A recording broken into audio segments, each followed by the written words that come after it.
This is 5 on your side at 6. Focused on you. We begin tonight with breaking news in Jennings, where police and paramedics are responding to a shooting at Kenneman Park. Police got the call less than an hour ago. St. Louis County Police are telling us at least one person is dead, multiple others are hurt. Now, there are two crime scenes on either side of the park, one on Marveline Drive and another on Shannon Avenue. We do have a crew on the way, and we will update this story when we get more information.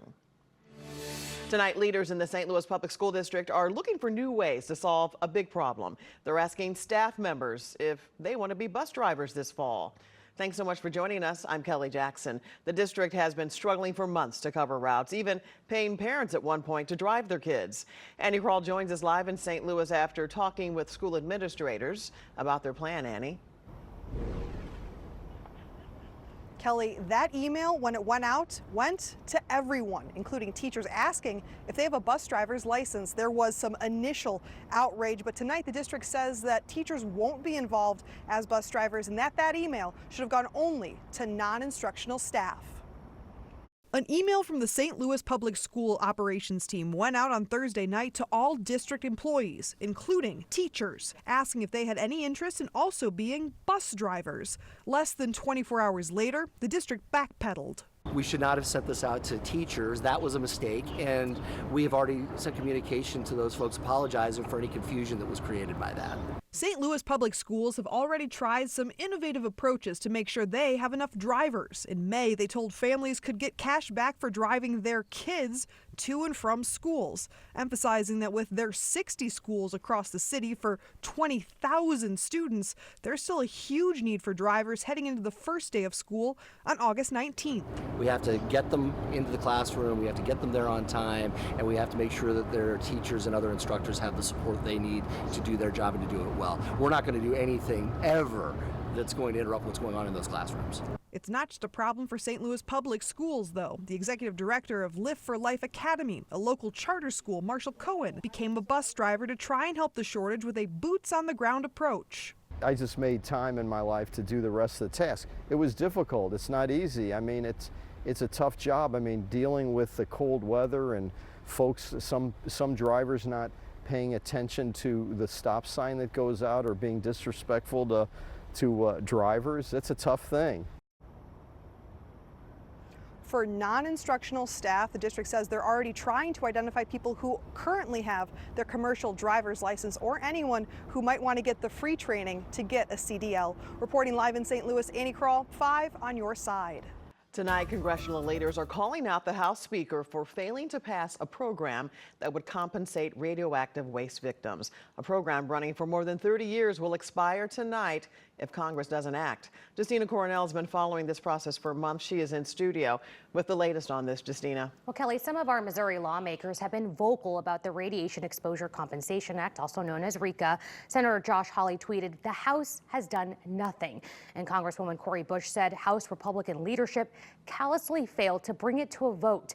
Earlier today, I spoke to the advocacy group who's been fighting for justice for more than a decade.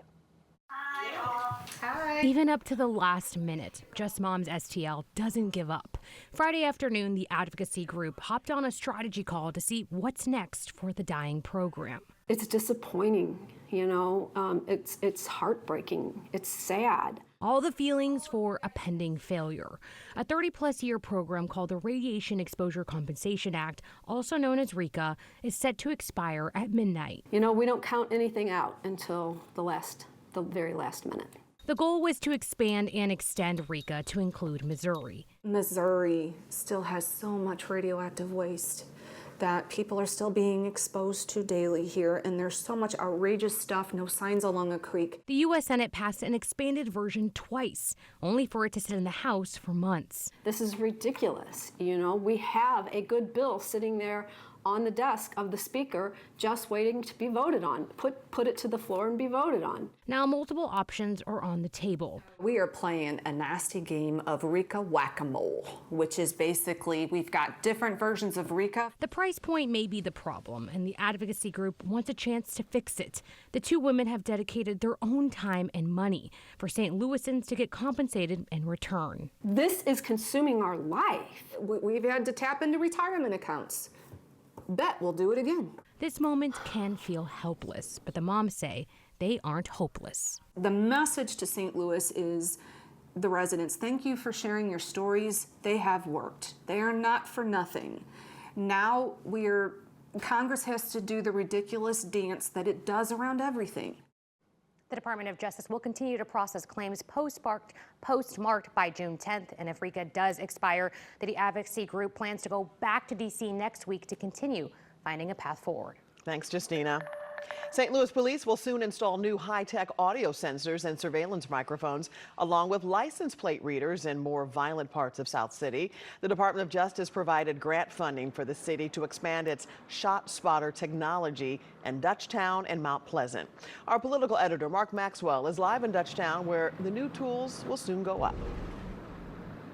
And Kelly, a man just approached us on the sidewalk to tell us that he hears rapid-fire gunshots in this part of town often. The problem?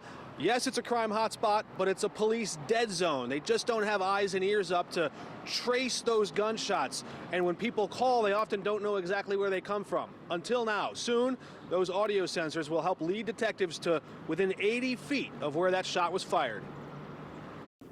We use ShotSpotter. Chief Robert Tracy brought this piece of evidence with him to City Hall to show the Board of Aldermen what detectives often hear when ShotSpotter alerts the real-time crime center. Our decades of experience speaks for itself. Tom Chittum is the Senior Vice President of Forensic Services at ShotSpotter's parent company, Sound Thinking. Our system is incredibly accurate. But at City Hall, in order for actual trust, we have to have actual data. Aldermen want to see numbers showing the surveillance actually leads to arrests. We put them in communities that are lower income and communities that are folks of color. Dutchtown has a high concentration of crime, but I think ShotSpotter is a technology that's still under evaluation. Alderman Shane Cohn said false alarms over fireworks might send police scrambling in the wrong direction. You can look at the two neighborhoods where it currently exists in the city, and the crime trends aren't any different than they were when they were first installed 20 years ago. A new report from SLMPD says the city is spending $4.8 million a year on spy gear. And over a span of 15 years, ShotSpotter mics have alerted St. Louis police more than 100,000 times to at least 365,000 gunshots. In St. Louis, 85% of the gunfire goes unreported. Criminal justice professor Dennis Maris says the audio detectors and triangulation technology often leads detectives right to the scene of the crime. The shell casings are probably within 10, 20 feet of the actual location. And lately, they're actually collecting bullet casings and shells from discharged weapons and things of that nature. They're doing fingerprinting based off of that to be able to collect data, collect evidence.